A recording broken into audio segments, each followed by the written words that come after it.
हे पिंपरी चिंचवड महानगरपालिकेच्या अतिरिक्त आयुक्त प्रदीप जांभळेचं ऑफिस आहे. या ठिकाणी जर नागरिकांना भेटायची वेळ पाहिली तर ती दुपारी 3 ते 6 अशी देण्यात आलेली आहे. ही वेळ मात्र सर्वसामान्य नागरिकांसाठीच आहे. त्यांच्या मर्जीतले राजकीय पुढारी यांना यांचे सुयसहाय्यक कधी पण सोडतात. आत्ताच मी पाहिलं एका राजकीय पक्षाचा पुढारी या ठिकाणी सकाळी 11 वाजता आत गेला आहे.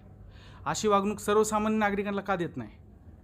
हे सरकारी नोकर, लोकांच्या पैशातून पगार घेणारे लोकर राजकीय लोकांचे दलाल असल्यासारखं वागत आहेत आणि हे यांचे सुरक्षा कर्मचारी उलट उत्तर देतात.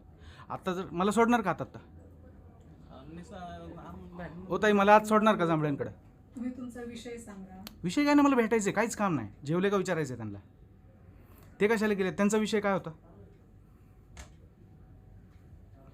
तुम्ही सांगू शकता का? तुम्हाला त्यांनी विषय सांगितलाय का काय आहे म्हणून? सांगा ना तुम्ही नागरिकांसोबत कसं वागतो? हे बघा, ह्यांच्याकडे उत्तरं नाहीत. ह्यांना खरं विचारले की असे तोंड बंद ठेवतात ही लोक.